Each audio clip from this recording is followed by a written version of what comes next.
things get heated on paternity court. Okay, so I work. How would you know? That's what I'm trying to figure out. How do you know? Even more difficult because we're dealing with very young people. The mother gave Charles, Your Honor. Time, do you know about this sex with your brother? Ladies.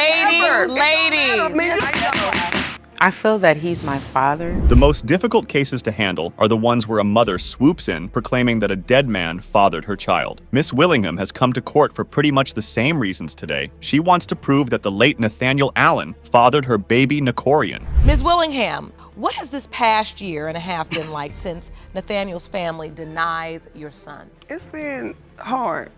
It's just basically me. I mean, I'm a strong, independent woman of my children. I don't ask for help. Meanwhile, Nathaniel's sister, Miss Griffin, is 100% sure that the only reason Miss Willingham keeps chasing them is because she's in for the money. She keeps upsetting their family, knowing very well that they're grieving the loss of their brother. Explain to the court why you feel that way. Because like about 6 weeks after my son had passed, he come to me and says, you have to go and help me. Y'all need to help me. And I said, what do I need to do?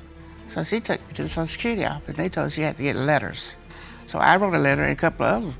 And no, I didn't believe this. It's my grandson. That letter really changed things for Miss Willingham. According to her, she really needed that letter so she could go to Social Security and Access Services, but when she asked Nathaniel's family to write the letter, instead of helping her out, they caused more trouble. Before he passed, he wanted me to give him the information so he could put them on his 401k plan. Well, me and Nathaniel had a conversation too, and he told me that he didn't think that Corian was his son. He said that it was not his son.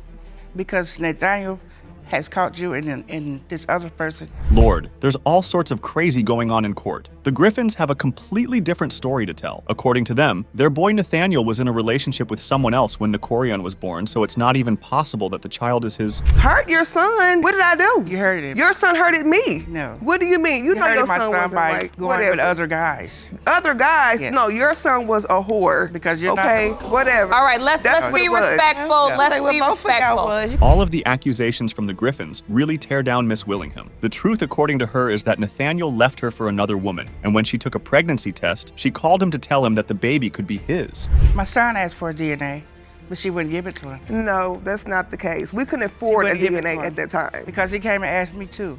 Whatever. And I told him, I said, whenever you like, I would go with you. Yeah, I wasn't trying to help me because y'all not trying to really be in these kids' life, period. These two women won't stop fighting with each other. Judge Lauren has to ask the court to order at least several times to make them stop. Miss Willingham opens up about how selfish Nathaniel really was, and she had to go through the entire pregnancy all alone, without any support from him. Mr. Allen, Nathaniel had words with you concerning this child. Is that true?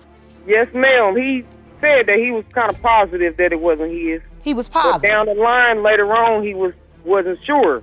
So do you know anything personally, firsthand, about this entire situation? With the cousins' testimony in court, it seems that the Griffins really don't have much ground to stand on. Meanwhile, Miss Willingham's been enduring all of this mental torture for so long, she deserves some peace. The clock's ticking, and the results reveal the truth. It has been determined by this court, Latricia Griffin and Nicorian Allen are related. Yeah, you know.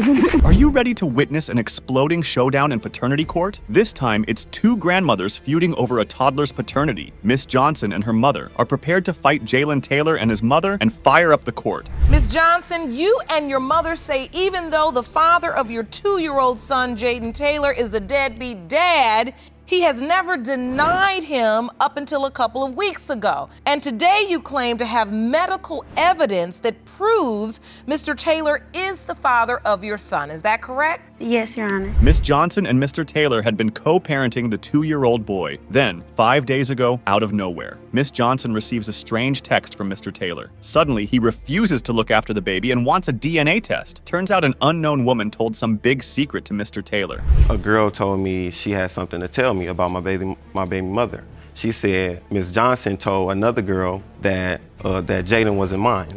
So I inboxed Miss Johnson and told her. So you actually had Jaden at that time? Yes. At that point, you thinking this is my biological child, I'm spending time with my son. Yes. Once that woman revealed that baby Jaden's true father could be someone else, Mr. Taylor opened up to the court about how Miss Johnson has, on numerous occasions, blackmailed him that the baby's not really his. What's going on here? That's not your baby. That's not your baby. You right. That's not your baby. Somebody else the daddy. Somebody else is the daddy. Take him up off of your. That's what you could do. Take him all the way completely off of your.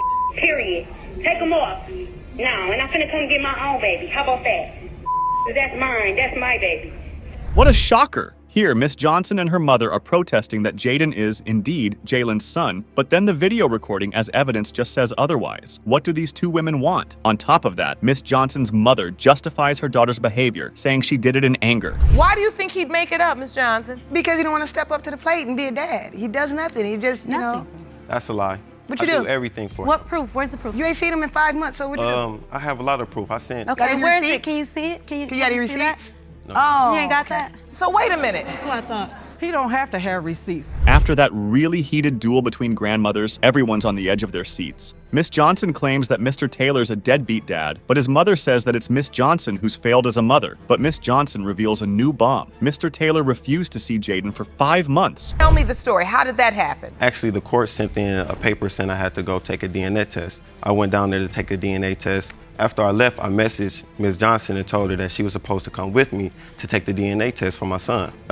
After that, she said, I told her she had to go down there and schedule one for him. Another shocking revelation comes when Miss Johnson reveals the true reason she never showed up for the scheduled DNA test. According to her, Mr. Taylor only did it to get out of child support, but in his heart, he knew baby Jaden was his son. But for Mr. Taylor, it meant something different. And just say, you know what? Exactly. That baby you've been with for 2 years, that's not your child. Exactly. She always say it. She always says It's when we get because- into an argument. The point is because when you get into an argument, Miss Johnson confirms it. Yes. Have you said it more than one time, Miss Johnson? Judge Lawrence scolds Miss Johnson by reminding her men may forget a lot of things, but they never forget if you tell them that they're not the father. Those are some loaded words. Jaden has a lot in common with his dad, but the answer to his grandmother's paternity doubts lies in that envelope. Mr. Taylor, you are the father.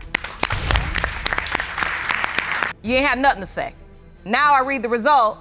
I'm going easy on you both because you ain't nothing but young people. The case of Mr. Jackson against his own daughter, Miss Jackson, is a strange one, but it's more than enough to add fuel to the fire of their paternity doubts. Mr. Jackson claims he's been forced into being Miss Jackson's father for the past 41 years, but today, he's had enough. Mr. Jackson, you say that 41 years ago, you were falsely accused of fathering a little girl, and that accusation has ruined your life, cost you tens of thousands of dollars, steady employment, and your health. Today, you are here to prove the defendant is not your daughter. Is that correct? Yes, Your Honor. So, what exactly are Mr. Jackson's woes? Being a father to Miss Jackson has taken a huge toll on his life. It became a burden in every way imaginable. He's not doing well mentally, and he had to spend a huge sum of money raising her. But most of all, she's the reason he's got a pacemaker in his heart. The stress of it. The stress of it ruined my heart.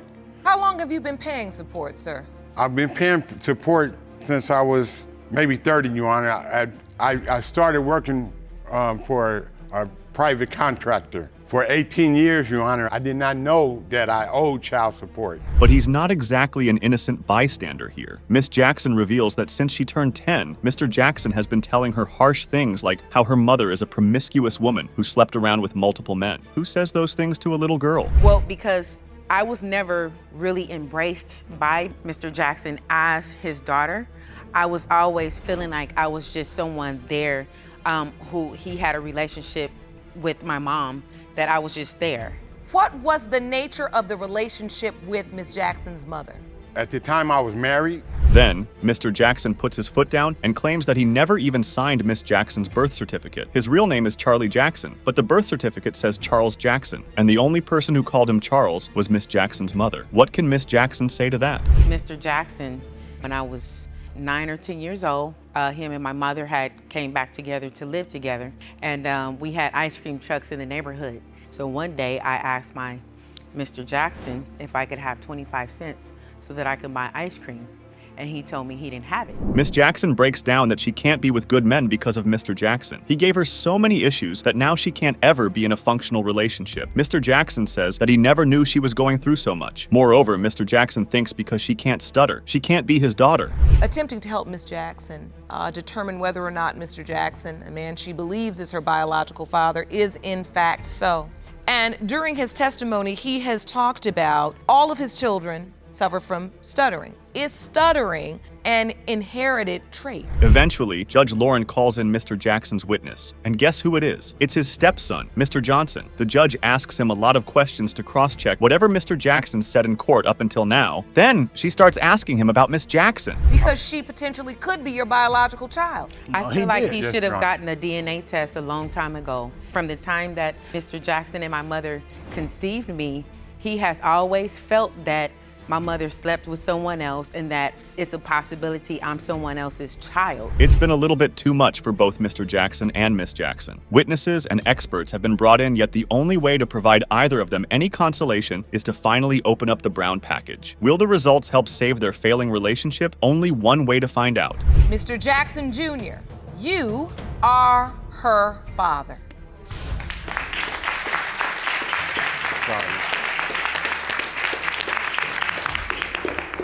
All the best fights happen when there's a cheating scandal, but there's something even worse than that. It's when you think your brother might be the actual father of your child. Mr. Vogels comes into court to prove that Miss Vogel has been lying to him about their son William. So, Mr. Vogel, who do you believe his father is? My brother, David.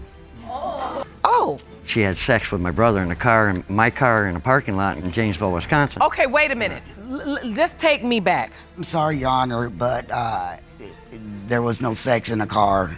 Well, that definitely has the entire court rolling in laughter. Right after their divorce, Mr. Vogel went down to Kentucky to see Miss Vogel. That's when she came out to him about having slept with his brother under a bridge. Once he lined up the dates, it was clear William wasn't his kid. So then you married his brother? Yeah, 3 years after I divorced him. How do you get to a point where you're going to sleep with your husband's brother?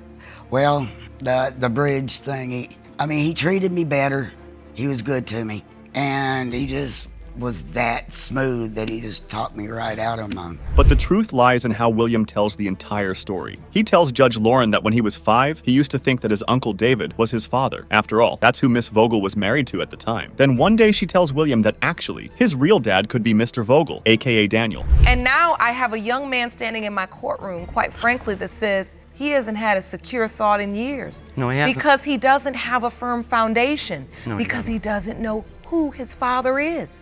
It's like changing by the decade. Yeah. One decade he has one father. Next. The next decade, that father is his uncle, and then the uncle is the father. It starts getting really intense once William's asked to share his experience of having to go back and forth between two men. According to William, Mr. Vogel's actually a wonderful man, and not at all like how his mother's telling the story. Who's the truly honest person in this case then? Could William be biased? Supposed biological. I never got to see my kid. And he got to see me once in a while. It wasn't very often. Majority of the time living with David, I had actually been moved around from state to state. We really didn't stay in one place for a very long period of time.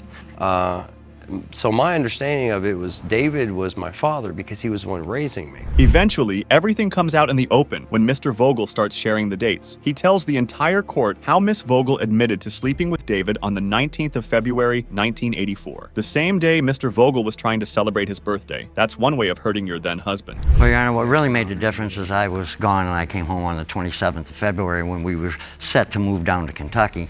We moved there on the 1st of March.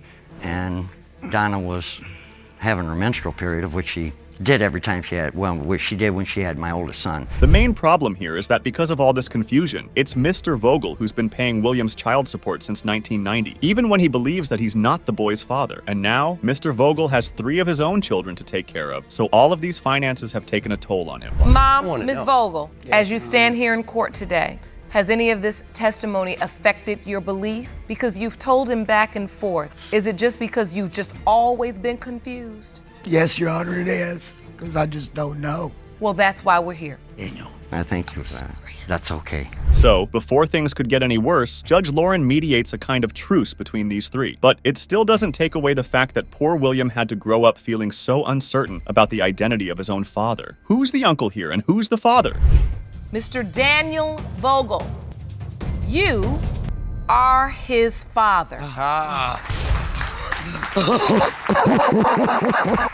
Thank you so much.